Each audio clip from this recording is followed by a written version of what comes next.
sii du'ee nuuf jiraatu yaanni kee nuuf rarraatu waaqa ishee nuuf kadhattu lafeen kee nuuf dhaabatu diina nurraa qolatu dachaa kumaan ni caalta nama onneen dhahatu kan ilkaan saanfoon nyaatu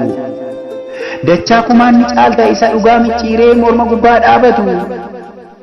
isa shiraa firiiree daba mataatti baatu ni caalta dachaa kumaan ni caalta warra yaa'ii jallootaa warra hoolaa fakkaatu warra keessi eeyyotaa dachaa kumaan ni caalta warra keessi yuudotaa yoo tola keessin gaafa tole naaf jedhii takkaa jecha keessa bakakkaa isa tulluu sochoosee isa galaana raasuun isa dhakaa dhodhoosee isa mukoota raasee simbirroota harcaasuun gantootaan waanaa jedhi takkaa qofaa ol jedhii boquu kee ol qabadhu maayikii kee qabadhu afuura kee baafadhu furuursaa kee darbadhu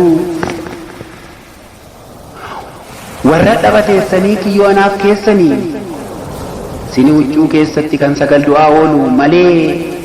du'a muka abbaa ofii yooman sodaadhe ani duuti dabeessaaf kumaa ana gootaaf tokkuma warri dhugaa ajjeestanii haqa awwaalaa ooltanii nuusa kiyyaan geessani kumallee jiraattanii hamma keessan nan beeka biyyeellee uffadheeni du'een jiraa kee caalaa naaf ragaadha seenaani jetteetti naan himtuu onnee dhagaasaniini warra akka kee haqaaf darbe immoo jajjabeessi nu warra gaddaan cabeef mee waan xiqqoo nuuf himi sagalee kee xiqqeessi waan garaan keessuun beektu kan nuti biran gahiinsan mee takkaa nuuf asaasi sana booddee deebi'ii biyyee kee boraafadhu quqqaa cinaacha keetii